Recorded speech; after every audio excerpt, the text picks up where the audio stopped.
ॐ हरिः ॐ श्री गुरुभ्यो नमः। हरिः ॐ। ॐ शन्नो मित्रं शं वरुणः शन्नो भवत्वर्यमा शन्न इन्द्रो बृहस्पतिः शन्नो विष्णुरुक्रमः। नमो ब्रह्मणे नमस्ते वायो त्वमेव प्रत्यक्षं ब्रह्मासि त्वमेव प्रत्यक्षं ब्रह्म वदिष्यामि ऋतं वदिष्यामि सत्यं वदिष्यामि तन्मामवतु तद्वक्तारमवतु अवतु माम् अवतु वक्तारम्। ॐ शान्ति शान्ति शान्तिः। ॐ सहना भवतु सहनौ भुनक्तु सह वीर्यं करवावहै तेजस्विनावधीतमस्तु मा विद्विषावहै। ॐ शान्ति शान्ति शान्तिः। सदाशिवसमारम्भां शङ्कराचार्यमध्यमाम् अस्मदाचार्यपर्यन्तां वन्दे गुरुपरम्परां। श्रुतिस्मृतिपुराणानाम् आलयं करुणालयं नमामि भगवत्पादं शङ्करं लोकशङ्करं शङ्करं शङ्कराचार्यं केशवं बादरायणं सूत्रभाष्यकृतौ वन्दे भगवन्तौ पुनः पुनः। ईश्वरो गुरुरात्मेति मूर्तिभेदविभागिने व्योमवद्व्याप्तदेहाय दक्षिणामूर्तये नमः। निधये सर्वविद्यानां विषजे भवरोगिणां गुरवे सर्वलोकानां दक्षिणामूर्तये नमः। ॐ नमः प्रणवार्थाय शुद्धज्ञानैकमूर्तये निर्मलाय प्रशान्ताय दक्षिणामूर्तये नमः। ॐ नमः श्रीशङ्करानन्द गुरुपादाम्बुजन्मने। ॐ नमः श्रीशङ्करानन्द गुरुपादाम्बुजन्मने। सविलासमहामोहग्राहग्रासैककर्मणे सविलासमहामोहग्राहग्रासैककर्मणे।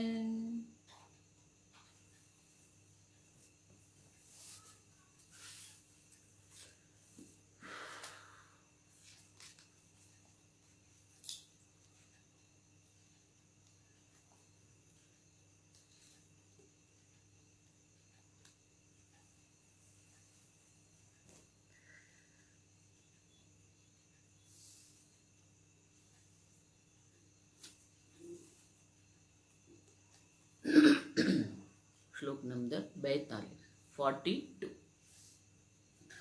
अबाधकं साधकं च अदाधकं साधकं च द्वैतमीश्वरनिर्मितम् अपनेतुमशक्यं चेत्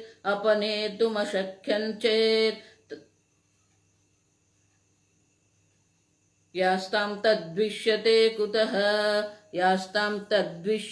कुतः। नेक्स्ट। जीवद्वैतं तु शास्त्रीयम् अशास्त्रीयमिति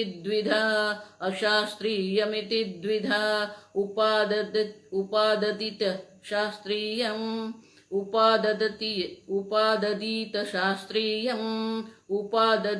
शास्त्रीयम् आतत्त्वस्यावबोधनात्।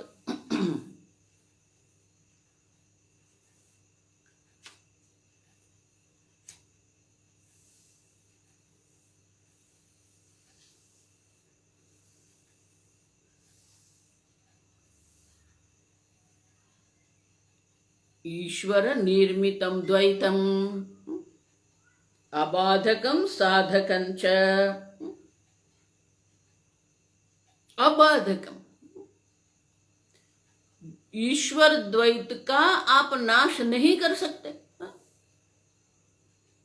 लेकिन साधकम, वो उपकारक है हमारे लिए। और इसलिए कहते हैं कुतः द्विष्यते ताम, उनके लिए हमारे मन में किसी भी प्रकार का द्वेष, विरोध, संघर्ष नहीं होना चाहिए। ईश्वर निर्मित जगत में ही ये माया है, वेद है, सब है। प्रश्न ये रहता है कि हम क्या उपयोग करते हैं। ईश्वर सृष्टि का उपयोग हम भोग के लिए कर रहे हैं कि मोक्ष के लिए कर रहे हैं? अगर ईश्वर सृष्टि का उपयोग हम भोग के लिए कर रहे हैं तो वो हमारे लिए बंधनकारक लगता है, क्योंकि भोक्ता तो मन में है, जीव सृष्टि है। आप समझो, ईश्वर सृष्टि में ही जब हम भोग बुद्धि करते हैं तो वही तो ईश्वर जीव सृष्टि है। लेकिन वही ईश्वर सृष्टि जो है साधकंच गुरु शास्त्रादि रूपस्य तस्य ज्ञान साधनत्वाद, गुरु शास्त्र आदि द्वारा वो ज्ञान का साधन बन सकता है। भगवान ने ये व्यवस्था करके रखी है।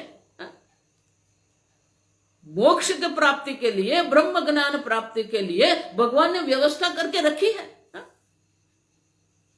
लेकिन उनका उपयोग हम कर रहे हैं कि नहीं, वो हमारा निश्चय है। आकाशादि रूप द्वैतम अस्माभिः अपनेतुम अशक्यम।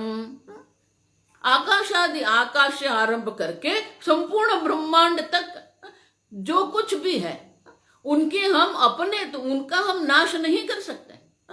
ब्रह्म ज्ञान के बाद भी ईश्वर सृष्टि तो रहती है। ब्रह्म ज्ञान के बाद वो जीव सृष्टि जो है उनकी निवृत्ति हो जाती है। और इसलिए कहते हैं उनका किसी भी प्रकार से हम उनकी निवृत्ति नहीं कर सकते। देखो, इसलिए मैं बार बार कहता, ऐसा मत मानना कि आपको ब्रह्म ज्ञान हो जाएगा और सब बहुत बढ़िया हो जाएगा। नहीं, जो आपका प्रारब्ध है, प्रारब्ध के अनुसार ही चलेगा सब। आपके प्रारब्ध में किसी के डांट खाना है तो डांट पड़ेगी आपको।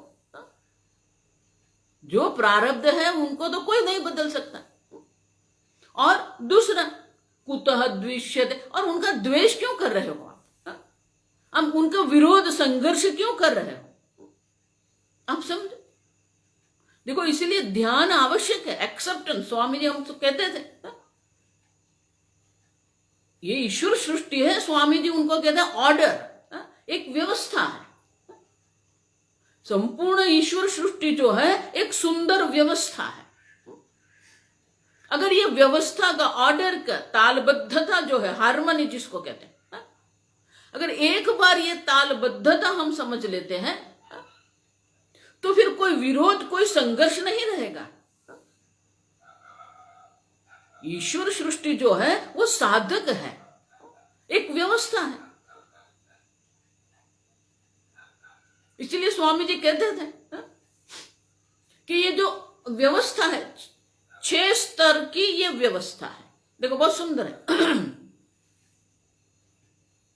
फिजिकल ऑर्डर, ये भौतिक जगत का, एक भौतिक जगत की एक व्यवस्था है जिसमें आपका स्थूल शरीर, ये संपूर्ण ब्रह्मांड भी है।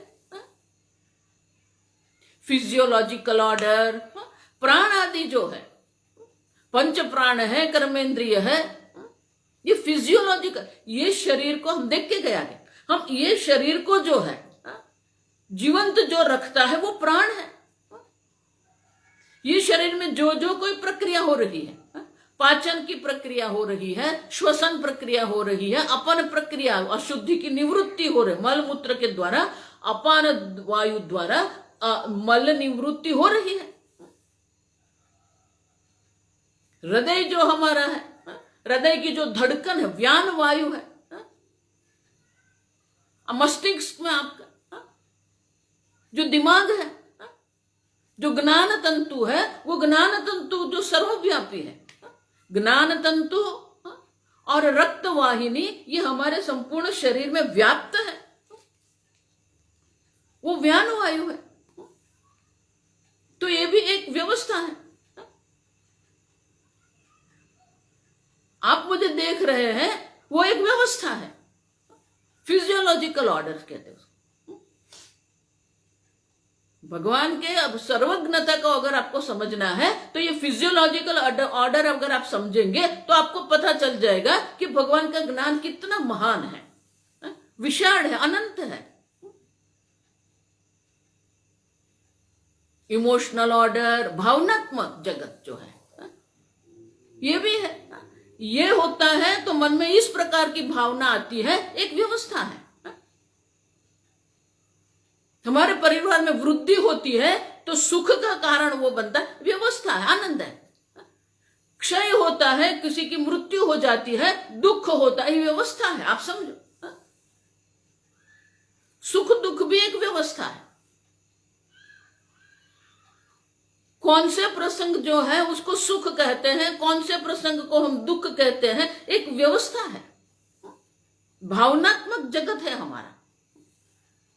वो भावनात्मक जगत में भी दो है, एक जागृत मन है जो सब काम कर रहा है, दूसरा अजागृत अप्रबुद्ध मन है जिसको मनोविज्ञान में हम अनकॉन्शियस कहते हैं।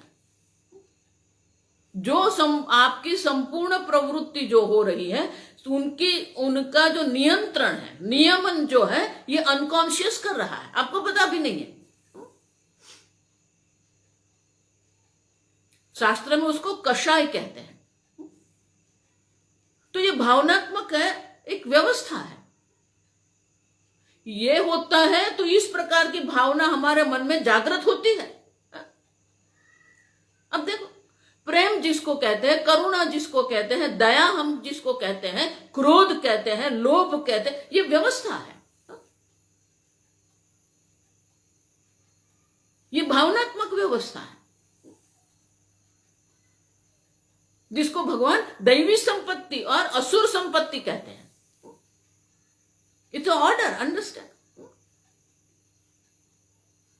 आपका भावनात्मक जगत जो है वो भी ईश्वर की एक व्यवस्था है।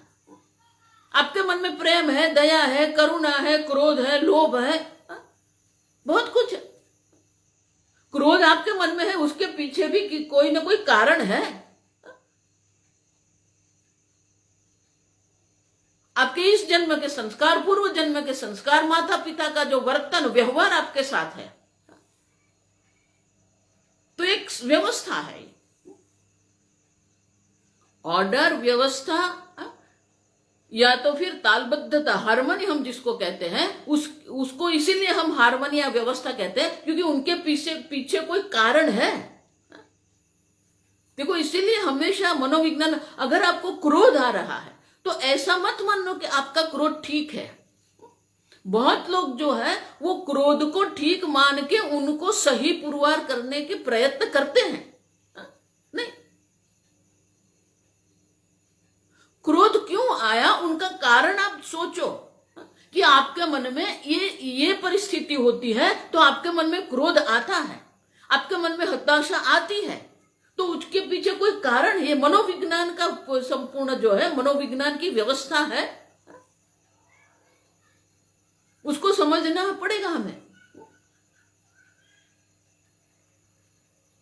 क्यों हम इस प्रकार का वर्तन करते हैं, क्यों हम इस प्रकार से हमारे मन में क्रोध आता है, क्यों हमारे मन में निराशा आ रही है।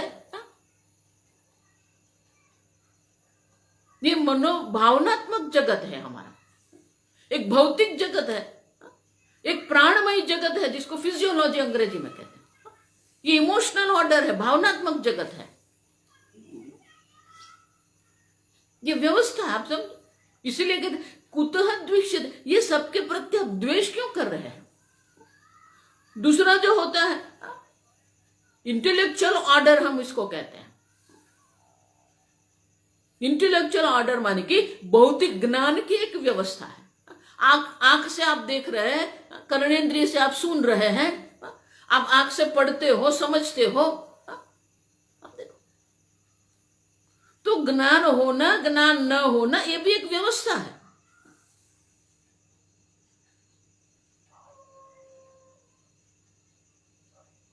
पांचवी जो व्यवस्था उसको कहते हैं एपिस्टेमोलॉजिकल ऑर्डर। एपिस्टेमोलॉजिकल ऑर्डर माने कि तर्कबद्धता का एक व्यवस्था है। अब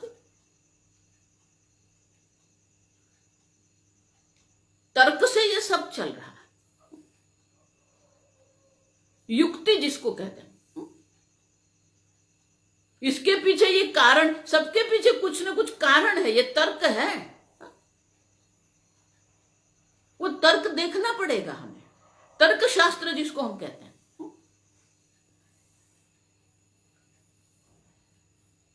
छठा जो ऑर्डर है उसको कहते हैं ऑर्डर ऑफ धर्म। धर्म मनुष्य के लिए, देखो ये जो भौतिक जगत की व्यवस्था जो है, प्राणमय प्राणिक जो जगत है वो मनुष्य और पशु के लिए सामान्य है, लेकिन भावनात्मक जगत है वो मनुष्य के लिए है। कुत्ते की भी अपनी भावनात्मक होती है, एक व्यवस्था है उनकी भी। बौद्धिक जगत हम जिसको इंटेलेक्चुअल ऑर्डर जिसको कहते हैं, ये मनुष्य के लिए है।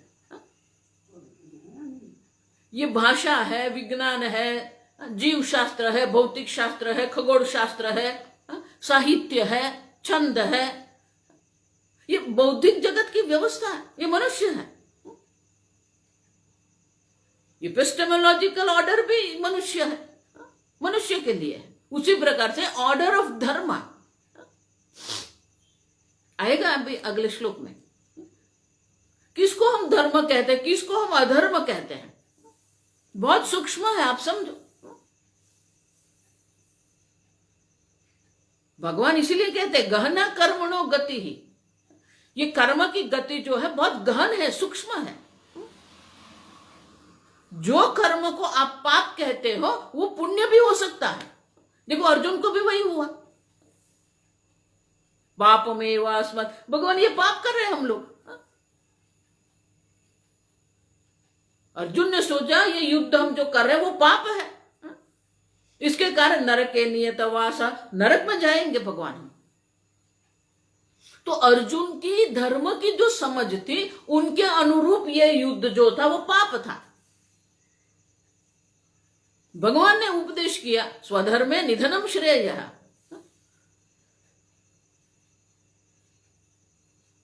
धर्मस्य अवेक्ष्य। अगर धर्म की दृष्टि पे अर्जुन आप देखेंगे शोक का कोई कारण नहीं है, क्योंकि ये धर्म युद्ध है, अधर्म युद्ध नहीं है। अब देखो, तो जो हमें पाप लग रहा है वो पुण्य भी हो सकता है, जो हमें पुण्य लग रहा है वो पाप भी हो सकता है। भागवत में श्लोक है जिसको हम बाह्य दृष्टि से पुण्य कर्म कहते हैं, वो बाह्य दृष्टि से हमें पुण्य लगता है, लेकिन आंतरिक दृष्टि से अगर आप देखेंगे तो वो पाप है।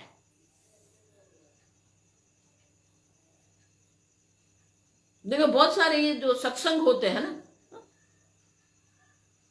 सभा होती है, बड़ी बड़ी सभा होती है, सत्संग होता है, सभा होती है,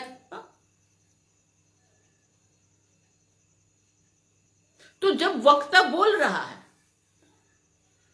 जब वक्ता बोल रहा है तो वक्ता और श्रोता के बीच में किसी भी प्रकार के विक्षेप नहीं होना चाहिए। लेकिन बहुत सारे लोग ऐसा करते हैं, बीच में सब चले जाते हैं, तो ये विक्षेप कर रहे हैं आप। श्रोता के लिए भी वो विक्षेप है, वक्ता के लिए भी वो विक्षेप है। कई बार हम लोग ये प्रवचन करते हैं, सत्संग करते हैं, अब कोई एक तो देर से वो आया, सत्संग में आया देर से वो, लेकिन वो फूलहार लेके आया है। अब सत्संग हो रहा है तो सत्संग के बीच में आके हार पहना देगा, तो उसको ऐसा लग रहा है कि देखो मैंने स्वामिनी जी को हार पहनाया, शाल ओढ़ दिया, ये विक्षेप है। अब समझो, किसी भी प्रकार की व्यवस्था में आप किसी भी प्रकार से दखलगिरी करते हैं, विक्षेप करते हैं, वो पाप है। बाहर से उनको ऐसा लगा कि मैं पुण्य कर्म कर रहा हूं, वो पुण्य कर्म नहीं है। आप समझो ठीक से। और इसीलिए ये जो धर्म, ऑर्डर ऑफ धर्म जो है, स्वामी जी हमेशा कहते थे कि धर्म को समझना अत्यंत कठिन है। क्यों? क्योंकि देश देशतः, कालतः, वस्तुतः, व्यक्तितः हमें देखना पड़ेगा। एक व्यक्ति के लिए वो, एक व्यक्ति के प्रति वो धर्म है, दूसरी व्यक्ति के लिए वही कर्म जो है वो अधर्म बन जाता है। सत्य धर्म है, सत्यम वद धर्मम चर, लेकिन वही सत्य जो है वो पाप भी बन सकता है। क्यों? सत्यमपि अप्रियम मा वद, सत्य है लेकिन अन्य के लिए अप्रिय है, तो वो सत्य फिर धर्म नहीं रहेगा, वो अधर्म बन जाएगा। आप समझो, अर्जुन ने सोचा ये युद्ध जो है वो हिंसा है, नहीं, धर्म की रक्षा के लिए अगर आपको हिंसा करनी पड़ती है तो वो हिंसा अधर्म नहीं है। और इसलिए ये ऑर्डर ऑफ धर्म है, उसी को ध्यान में रखिए आप, ठीक से समझो। भौतिक जगत भी है, भावनात्मक जगत भी है, प्राणिक जगत भी है। जगत माने एक व्यवस्था, भौतिक जगत भी है आपका, उसी प्रकार एपिस्टेमोलॉजिकल ऑर्डर जिसको कहते हैं, और ऑर्डर ऑफ धर्म है। लेकिन ये धर्म आता कहां से है? वेदो अखिल धर्मस्य मूल, संपूर्ण धर्म का मूल वेद है। आपकी इच्छा नहीं है, आपका कर्म नहीं है। महाराज श्री हमेशा इसलिए कहते थे, अखंडानंद जी महाराज हमेशा ये कहते थे कि धर्म आपके कर्म में नहीं है, धर्म आपकी भावना में भी नहीं है, धर्म वेद के विधान में है।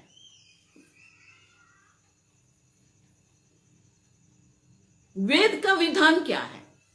देखो, इसलिए 16वें अध्याय में भगवान ने दैवी संपत्ति की चर्चा की, असुर संपत्ति की विस्तार से चर्चा करने के बाद अंत में भगवान कहते हैं तस्मात् शास्त्रम ते प्रमाणम कार्य कार्य व्यवस्थित। ये व्यवस्था है अर्जुन, क्या कार्य है, क्या धर्म है। का कार्य मानी करने योग्य, अकार्य मानी जो करने योग्य नहीं है। उनकी जो व्यवस्था जो है वो शास्त्रोक्त है। उनके लिए प्रमाण कौन है? शास्त्र है। तस्मात् शास्त्रम ते प्रमाणम कार्य कार्य व्यवस्थित। ये दोनों व्यवस्था है, धर्म अधर्म की एक व्यवस्था है अर्जुन। तस्मात् शास्त्र विधानोक्तम कार्यम कर्तुम अर्हसि। और इसलिए अर्जुन तेरे लिए अर्हसि, तेरे लिए योग्य क्या है? शास्त्र के विधान के अनुसार आप जीवन जियो, वो आपके लिए योग्य है। अब समझो, शास्त्र विधानोक्तम।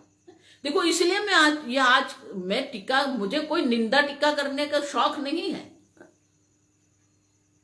आजकल के जितने संप्रदाय, जितने गुरु आके बैठ गए हैं, पागलपन है। कोई शास्त्रोक्त तो विधान नहीं है, कोई शास्त्र में कुछ कहा ही नहीं है। कौन से शास्त्र में लिखा है कि ध्यान से ब्रह्म ज्ञान हो जाएगा? आप समझो, सब गुरु अपने अपने मन से कुछ न कुछ बना के चलते रहते हैं। आप समझो, ऐसा मत मानना कि उनके अनुयायी लाख है इसलिए वो सच हो जाएगा, नहीं। शंकराचार्य जी इसीलिए कहते हैं 13वें अध्याय में भाष्य में, सर्वशास्त्रज्ञोपि।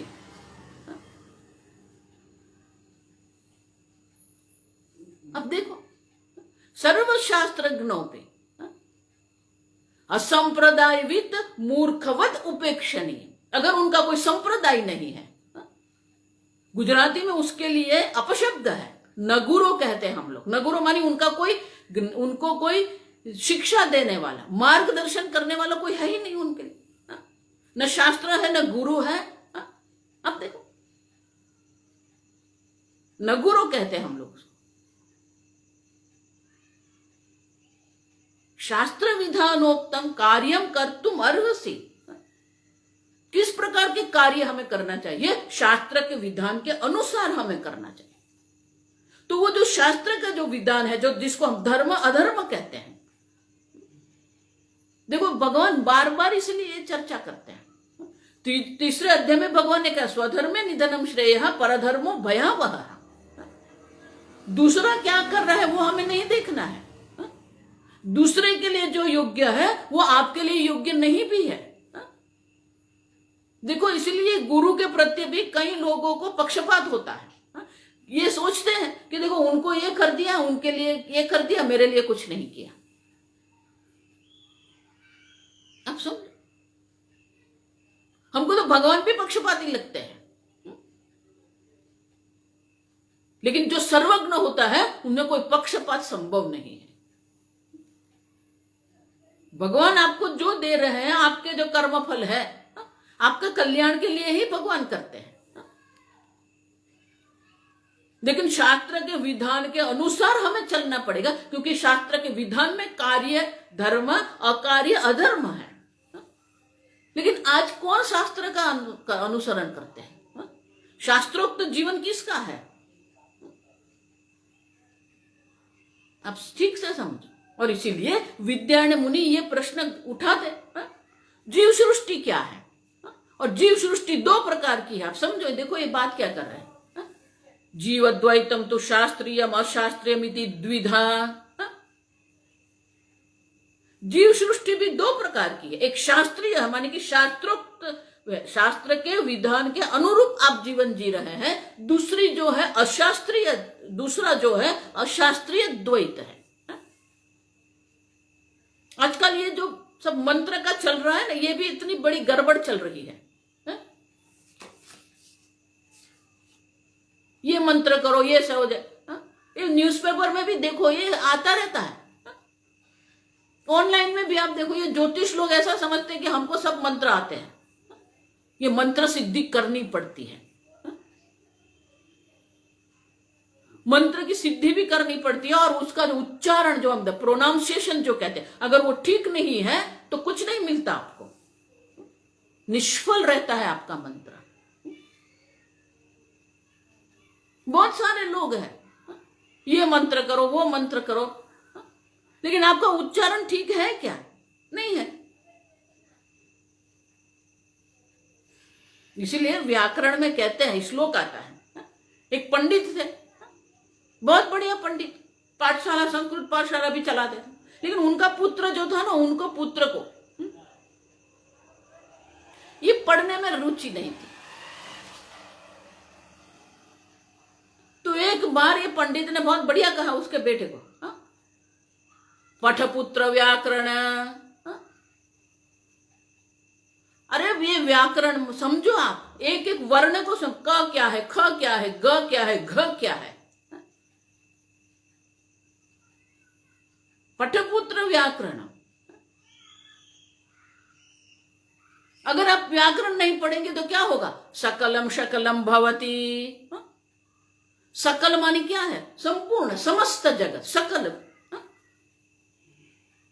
लेकिन स जो है दंत्य स है, लेकिन दंत्य स की जगह पर आपने तालव्य श बोल दिया, शकल, तो क्या हो जाएगा? वो गोबर हो जाएगा। आप समझो,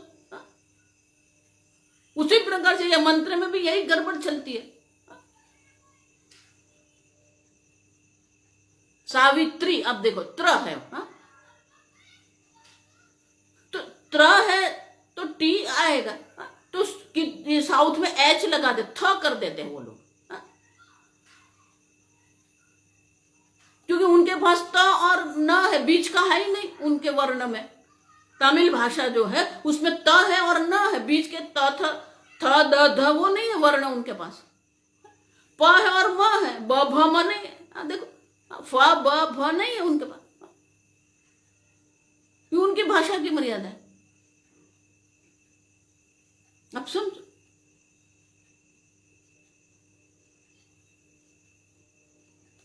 अंग्रेजी भाषा में ट है। आप देखो, ट मानी मूर्धा, ट ठ ड ढ ण, लेकिन वो दंत्य उनके पास त नहीं है, टी है उनके पास, त थ द ध न। इसलिए उसको बोलो तत्व, तत्व बोलेंगे वो लोग। क्यों?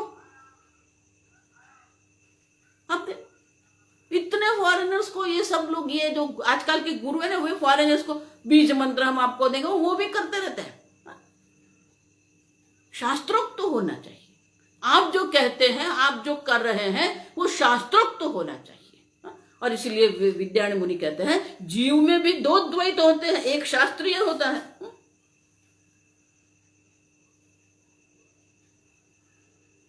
और हमारा जीवन किसका कैसा होना चाहिए? उपाददित। उपाददित माने कि आप ग्रहण करो क्या? शास्त्रीयम, शास्त्र विधानोक्तम कार्यम कर्तुम अर्हसि। शास्त्र के विधान के अनुरूप हम हमारा जीवन जिए। क्या बोलना है, क्या बोलना, कहाँ बोलना है, कितना बोलना है, सबके लिए है। भगवान जब वाक तपस कहते हैं गीता में, अनुद्वेग करम वाक्यम सत्यम प्रियम हितम च यत, ये वांग्मय तप है। अनुद्वेग करम वाक्य, किसी को भी किसी भी प्रकार से उद्वेग करे उस ऐसे किसी भी शब्द का या वाक्य का प्रयोग नहीं करना चाहिए। अनुद्वेग करम वाक्यम सत्यम, वो सत्य होना चाहिए। किसी की चापलूसी नहीं करनी हमें। प्रियम हितम, प्रिय भी होना चाहिए, उनके कल्याण का भी होना चाहिए। अब देखो, तो सत्य है, लेकिन वो सत्य को मर्यादित 3 प्रकार से हम करते हैं। अनुद्वेग कर्म वाक्य माने कि अप्रिय नहीं होना चाहिए, वो प्रिय होना चाहिए।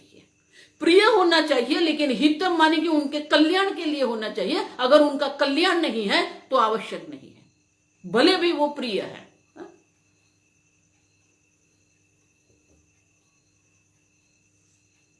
मैं और एक शब्द वहां लगाती हूं, सत्य है, प्रिय है, हित है। एक चौथा शब्द मैं लगाती हूं मितम। मितम माने नाप के बोलो, आवश्यक है उससे ज्यादा मत बोलो। तो आप देखो, आपका जो सत्य है वो सत्य को 3 मर्यादा लग गई। अप्रिय नहीं होना चाहिए, अहित नहीं होना चाहिए, अमित नहीं होना चाहिए। अब देखो, तो शास्त्रोक्त सत्य किसको कहेंगे?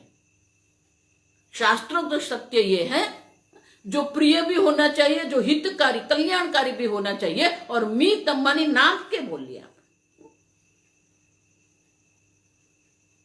शास्त्र में उसको लाघवम कहते हैं।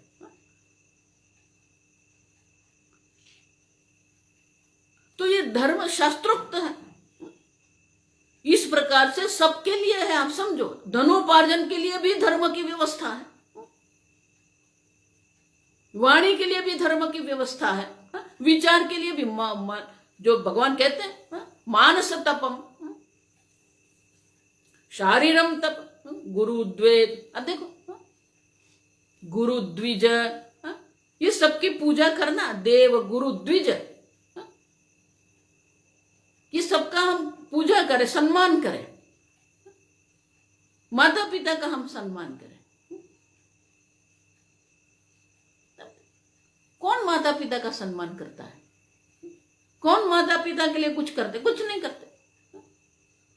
करने वाले कर भी रहे हैं, मैं ऐसा नहीं कहती कोई नहीं कर रहा।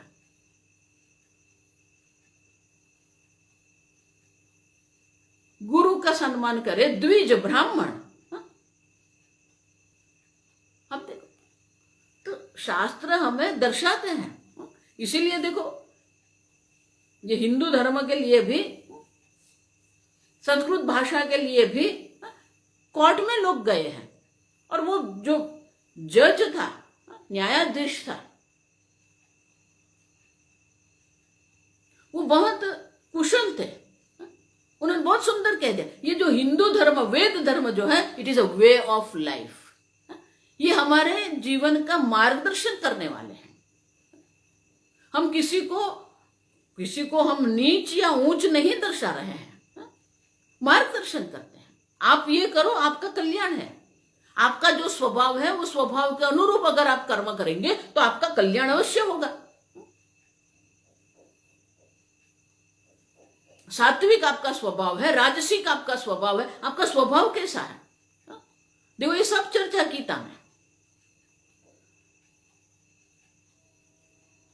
अपने स्वभाव के अनुरूप आप चलो, दूसरा क्या कर रहा है वो नहीं मत देखो। और इसीलिए विद्यायन मुनि कहते हैं हमें किस प्रकार का जीवन उपादित करना है। उपादित उपादित शास्त्रीयम,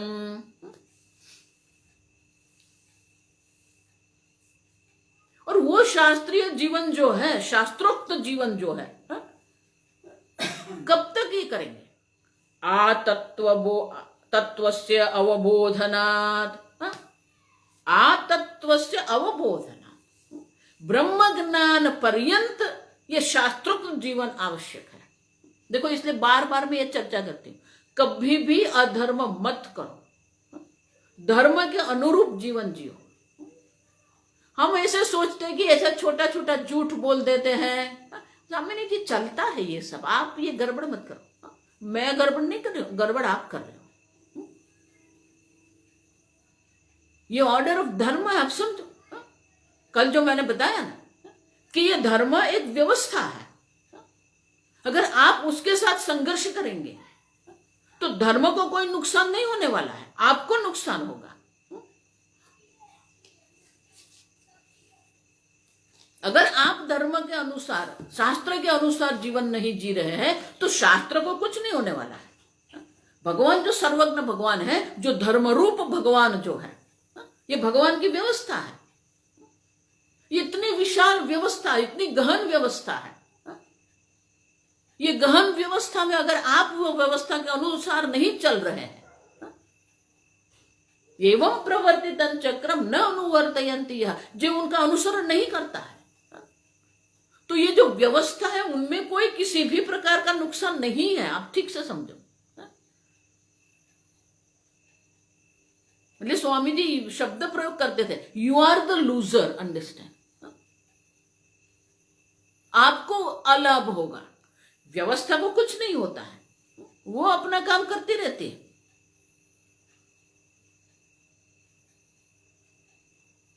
जितनी बार आप अधर्म कर रहे हैं, वो अधर्म करना, देखो किसी को भी धर्म क्या है वो समझाने की आवश्यकता नहीं है। ठीक से समझो, 10 कमांडमेंट्स की हमें आवश्यकता नहीं है। क्यों? आत्मनः प्रतिकूलम परेशान न समाचरेत। हमारी धर्म की व्याख्या देखो कितनी बढ़िया है। जो आपके लिए प्रतिकूल है वो आप दूसरे के लिए मत करो। वो ऐसा आचरण न आचरण, ऐसा आचरण आप दूसरे के साथ मत करो, तो ये धर्म हो गया। आप झूठ मत बोलो। कोई आपके साथ कपट कर रहा है, आपको पसंद नहीं है, चीटिंग कहते हैं उसको, आप मत करो, ये धर्म है। आत्मनः प्रतिकूल। देखो गीता में भगवान यही कहते हैं 6ठे अध्याय में, आत्मोपम्येन सर्वत्र समम पश्यति योगिन। You are the example, understand. ये जगत एग्जाम्पल है, दृष्टांत आपका ले लो, आपकी उपमा आप करो, आपको क्या पसंद है। लेकिन स्वामी जी ये धर्म का करते हैं तो वो होगा। स्वामी जी कहते थे, if you follow dharma be ready to lose the shirt. देखो पांडवों के साथ भी क्या हुआ, अधर्म किया दुर्योधन ने, और 12 साल वन में कौन रहे? पांडव लोग रहे। लेकिन पांडवों के मन में प्रारंभ के वर्षों में उनके मन में भी संघर्ष था, हमारे साथ ऐसा क्यों हुआ, वाई मी, उनको भी था।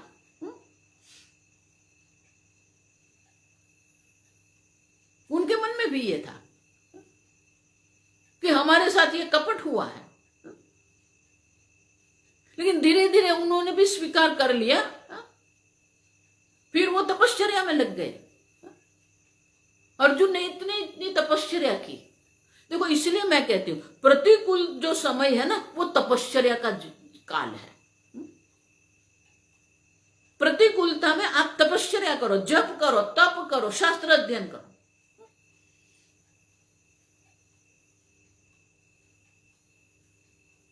पांडवों ने वही किया। अर्जुन ने इतनी तपस्या की, अन्य विविध प्रकार के दिव्य अस्त्र प्राप्त किए उसने। भीम, दुर्योधन, युधिष्ठिर, नकुल, सब पांचों लोग तपस्या करते थे वहां। प्रतिकूलता का विरोध करके क्या करेंगे आप? प्रतिकूलता इसलिए आप अधर्म करो ऐसा नहीं है। और देखो भगवान थे श्री कृष्ण, तो भगवान श्री कृष्ण ने भी कुछ, देखो उनके जीवन काल में तो भगवान श्री कृष्ण थे वहां पर, भौतिक रूप से भगवान वहां थे, अवतार धारण करके भगवान आए। लेकिन भगवान ने ऐसा कह दिया आ जाओ मेरे द्वारिका में रह लो, यहां ये तपस्या करने की आवश्यकता नहीं। नहीं, जब मुश्किल आई, कठिनाई आई तो भगवान गए उनके पास, लेकिन उनको ऐसा मत कहा कि मेरी द्वारिका से आपको अनाज मैं भेज दूंगा। नहीं,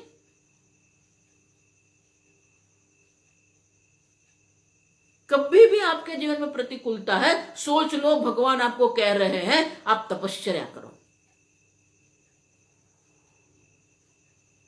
प्रतिकूल जीवन ही तपस्या बन जाएगी अगर आप स्वीकार करते हो तो। अस्वीकार करते रहेंगे, संघर्ष करते रहेंगे तो आप भी दुखी होंगे, निराश होंगे आप।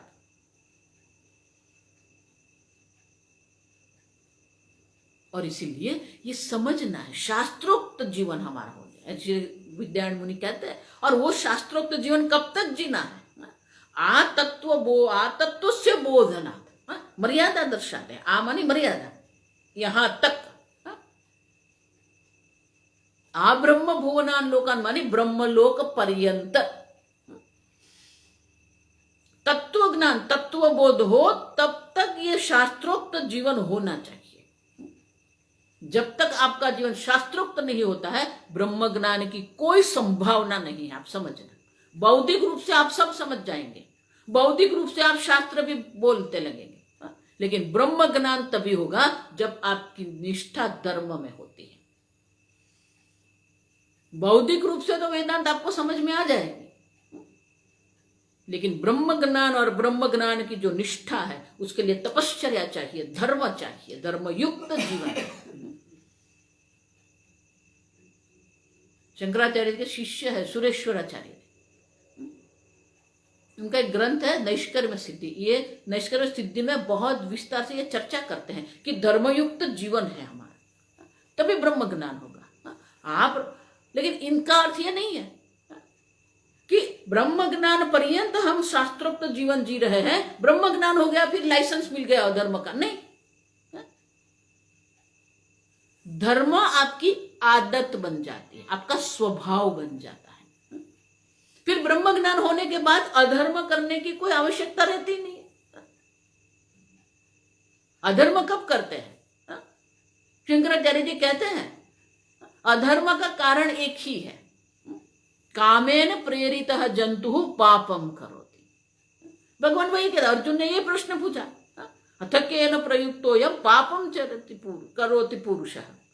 भगवान ये लोग पाप अधर्म क्यों करते हैं? भगवान का उत्तर क्या था? कामयेशः क्रोधयेशः रजोगुण समुद्भवः। अधर्म का कारण एक ही है। आप मत मानना कि बाह्य जगत आपके अधर्म का कारण है, नहीं। कामयेशः क्रोधयेशः। और इसीलिए शंकराचार्य जी कहते हैं कामेन प्रेरितः जंतु पापम करोति। जब जब भी आप पाप कर रहे हैं तो आपके राग द्वेष आपको पाप करवा रहे हैं। इनका अर्थ ये हुआ कि आप राग द्वेष के प्रभाव में रहते हैं, प्रभुत्व राग द्वेष का है। और भगवान वहां स्पष्ट शब्दों में कहते हैं इंद्रियाणि इंद्रियार्थेभ्यः राग द्वेष व्यवस्थितो तयोः वशम न आगच्छेत्। उनके वश में आने की आवश्यकता नहीं है। आप समझ, देखो ये सब इमोशनल जो है ना, ये भावनात्मक जगत, जिसको भावनात्मक जो व्यवस्था है इसमें ये सब आ जाएगा। आपकी बुद्धि में धर्म का ज्ञान है, जन्म से आपको ज्ञान है, सत्य किसको कहते हैं, हिंसा किसको कहते हैं, सब आपको पता है। लेकिन आपका भावनात्मक जगत जो है वो आपके ऊपर दबाव करता है अधर्म के लिए। इसीलिए शंकराचार्य जी कहते हैं कामेन प्रेरित जंतु पापम करोति। अब समझ। और इसीलिए विद्यारण्य मुनि कहते हैं आतत्व से बोधन ब्रह्म ज्ञान पर्यंत शास्त्रोक्त जीवन आपका होना चाहिए। आप क्या खाते हो, कब खाते हो, कैसे खाते हो, कहां बैठ के ये सब शास्त्रोक्त है। आप समझो, हमारे शास्त्र ने इतनी सुंदर व्यवस्था बना के रखी है। क्या बोलना है, कैसे बोलना है, किनसे किस प्रकार के भाव रखना है, सब दर्शाया है। आगे हम चर्चा करके गए, वो संवाद है। धर्म जो है वो संवाद, स्क्रिप्ट है ना। जैसे चलचित्र बनाते हैं तो चलचित्र का स्क्रिप्ट होता है, संवाद लिखते हैं वो लोग। उसी प्रकार से ये धर्म जो है वो हमारे जीवन का संवाद है। अगर आप माता है तो माता को क्या करना है, कब करना है, कैसे करना, ये सब है लिखा हुआ। अब राजा है तो राजा का धर्म क्या, राज धर्म क्या है। शांति पर्व अगर आप देखेंगे, शास्त्रोक्त जीवन कैसा होना चाहिए, महाभारत का जो विस्तृत शांति पर्व जो है, युद्ध के बाद अर्जुन को युद्ध के पहले शोक हुआ,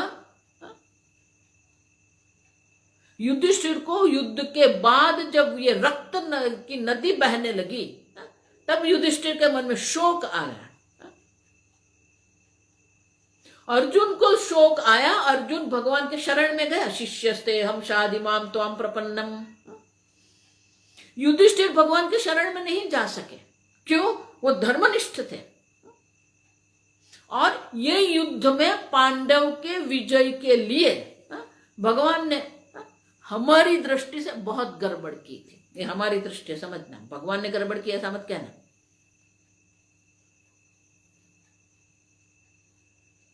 बहुत कुछ किया भगवान ने, युधिष्ठिर के पास भी बुलवाया, अश्वत्थामा हतः, बहुत कुछ किया भगवान ने। और इसलिए युधिष्ठिर को भगवान मानते थे, वो श्री कृष्ण को भगवान, लेकिन जो श्रद्धा होनी चाहिए वो श्रद्धा नहीं रही थी उसके मन में।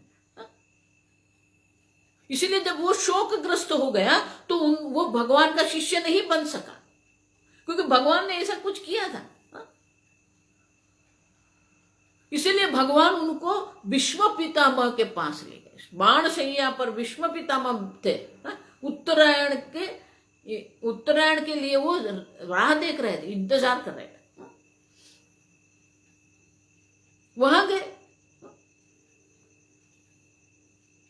और भीष्म पितामह ने भगवान को कह दिया, भगवान जब तक मैं ये प्राण त्याग नहीं करूं आप यहां मुझे मेरे सामने रहो, आपका जो ये सुंदर स्वरूप है भगवान, वो स्वरूप का मैं दर्शन करता रहूंगा, तो ये बाण सैया में जो मुझे दर्द है, जो पीड़ा मुझे हो रही है, उसको मैं भूल जाऊंगा। तो युधिष्ठिर को बोला भगवान ने, आप पूछो भीष्म पितामह से। भीष्म पितामह ने हर एक प्रकार के धर्म की चर्चा वहां की है। राज धर्म क्या है, गृहस्थ धर्म क्या है, संन्यास धर्म क्या है, ब्रह्मचर्य धर्म क्या है, विद्यार्थी का धर्म क्या है, ये सब होना चाहिए। शास्त्रोक्त जीवन होना चाहिए। और ये संभव है, ऐसा मत मानना कि शास्त्रोक्त जीवन संभव नहीं है। ये कलयुग भी भगवान की ही व्यवस्था है। सतयुग कहो, द्वापर युग कहो, त्रेता युग कहो, द्वापर युग कहो, कलयुग कहो, ये काल की व्यवस्था है, भगवान के काल रूप भगवान की यह व्यवस्था है। अगर हम कहेंगे कि नहीं स्वामिनी जी ये शास्त्रोक्त जीवन संभव नहीं है, इनका अर्थ यह हो गया कि भगवान की जो व्यवस्था है उसमें कुछ गड़बड़ है। लेकिन जो सर्वज्ञ होते हैं ना, सर्वज्ञ जो करते हैं उसमें कोई फॉल्ट नहीं, दोष नहीं होता है। दोष हमारी समझ में होता है, अल्पता हमारी समझ में है, इसलिए हमें वो दोष युक्त लगता है। कलयुग भी आपके कल्याण के लिए ही है। कलयुग में अधर्म का प्रभाव ज्यादा है, अधिक है। लेकिन इनका अर्थ ये नहीं होगा कि हम शास्त्रोक्त जीवन नहीं जी सकते। लेकिन जो सत्ययुग में, वैदिक काल में जिस प्रकार का शास्त्रोक्त जीवन था, उस प्रकार का शास्त्रोक्त जीवन अभी संभव नहीं है। इनका अर्थ ये नहीं है कि आप शास्त्रोक्त जीवन नहीं जी सकते हो। इसलिए मैंने आगे कहा, देशतः, कालतः, वस्तुतः, व्यक्तितः ये धर्म जो है वो बदलता है। वेद हमेशा कहते हैं ये धर्म सापेक्षिक है, निरपेक्ष नहीं है। सत्य सापेक्षिक है, आप समझो।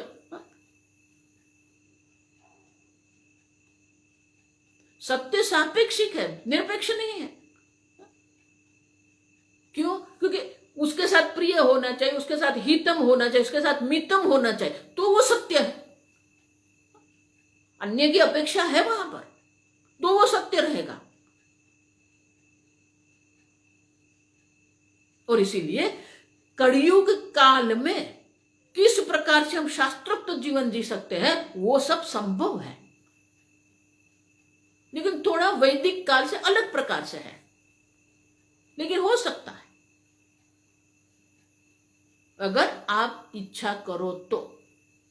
और इसीलिए विद्यामुनि स्पष्ट शब्दों में कहते हैं कि ब्रह्म ज्ञान पर्यंत शास्त्रोक्त जीवन आवश्यक है। अगर ब्रह्म ज्ञान पर्यंत आप शास्त्रोक्त जीवन आपका नहीं है, तो ब्रह्म ज्ञान की कोई संभावना नहीं है। ठीक से समझो, धर्मयुक्त जीवन होगा तभी आपकी ब्रह्म ज्ञान में निष्ठा होगी। और आगे जो मैंने कहा, कई बार ये कलयुग जो है ना, कलयुग में ऐसा होता रहता है कि जिसको हम धर्म कहते हैं, सही में वो अधर्म होता है, जो हमें समझ में नहीं आता। हम उसको धर्म समझ के कर रहे हैं, लेकिन वो धर्म नहीं है, आप समझो।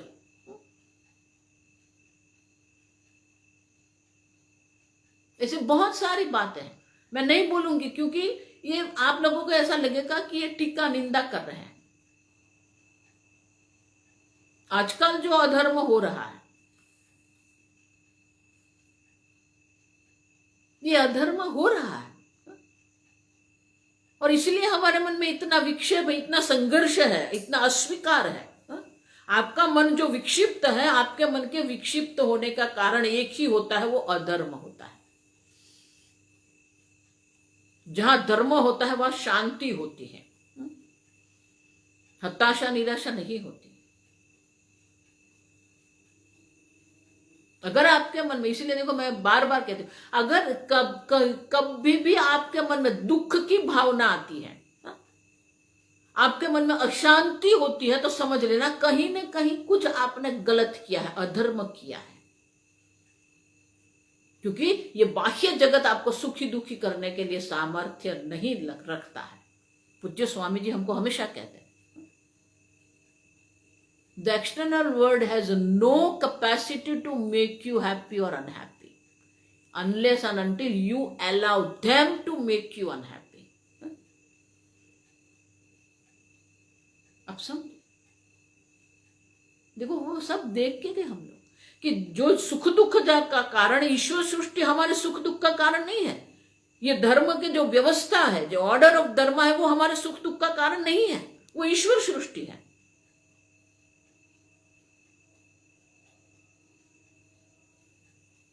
अब सब शांति अगर आपको चाहिए, निर्ममा निरहंकार शांति मदिगच्छति, अहंता ममता का त्याग कर दो, मन में शांति आ जाएगी। आप ठीक से समझो, अशांतस्य कुतः सुखम। अगर आपके मन में शांति नहीं, तो सुख कहां से मिलेगा?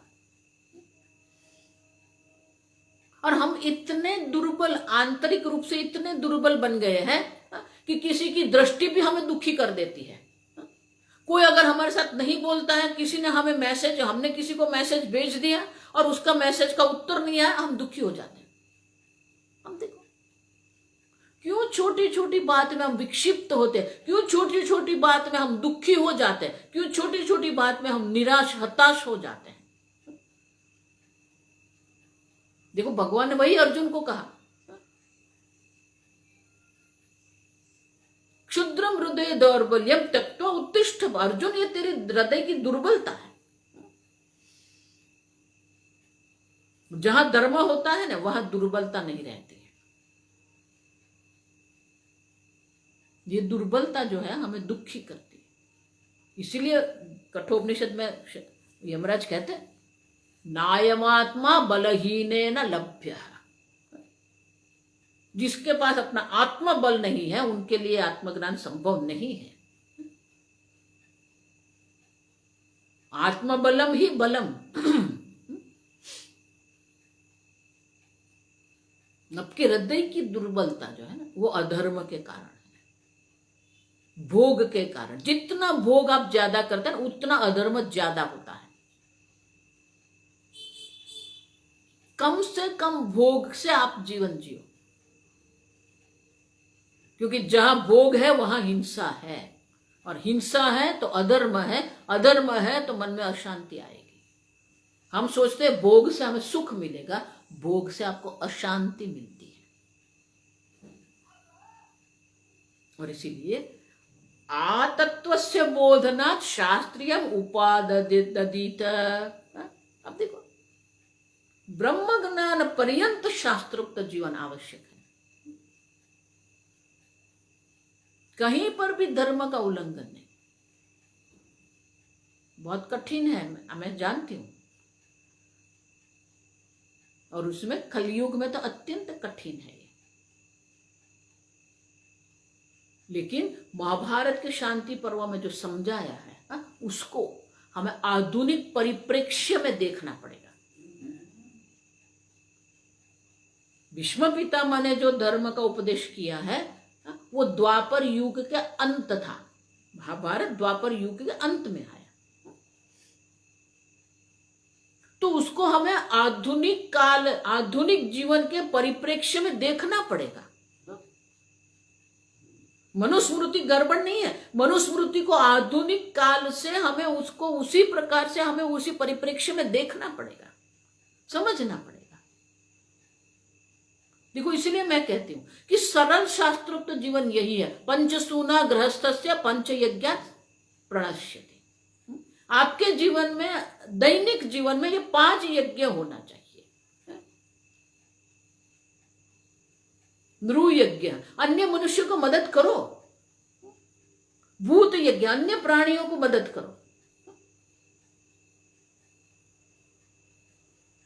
देव यज्ञ, हर रोज पूजा पाठ करो, मंदिर जाओ, जप करो, गीता पाठ करो, विष्णु सहस्त्रनाम का पाठ करो। हर रोज देव यज्ञ होना चाहिए, हर रोज नृ यज्ञ होना चाहिए, हर रोज भूत यज्ञ होना चाहिए। पितृयज्ञ, पितृयज्ञ माने क्या है?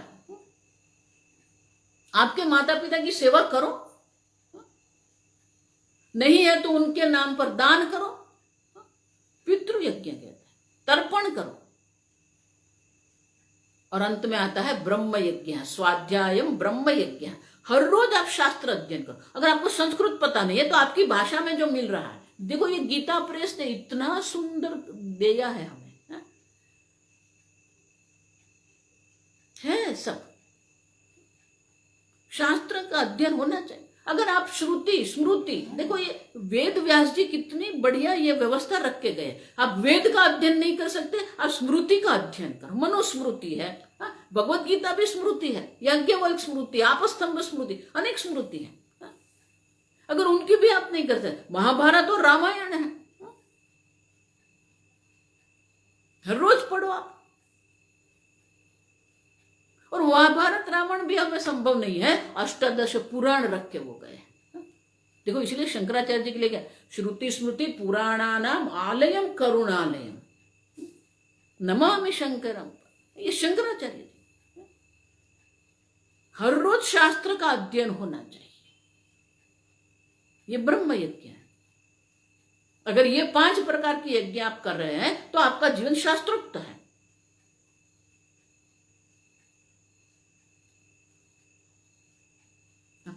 और इसीलिए कहते हैं कि ब्रह्म, देखो ये मैं नहीं कह रही हूँ और ये विद्यारण्य मुनि नहीं कह रहे हैं, अगर आप धर्मयुक्त जीवन नहीं जी रहे हो तो आप ब्रह्म ज्ञान नहीं, आपका जीवन, आपका व्यवहार भी संभव नहीं है। कल हम देखेंगे। देखो ये बहुत आवश्यक है कि शास्त्रोक्त जीवन अगर आपका नहीं है तो ब्रह्म ज्ञान संभव नहीं है। और ये अधर्म क्यों हो रहा है? और धर्म जो है बाह्य दृष्टि से आप बहुत कुछ आपको अलाभ होगा, लेकिन आंतरिक दृष्टि से आपको शांति की अनुभूति। मेरी दादी थी ना, उसको पढ़ना लिखना भी नहीं आता था, लेकिन 15 लोग का घर वो चलाती थी।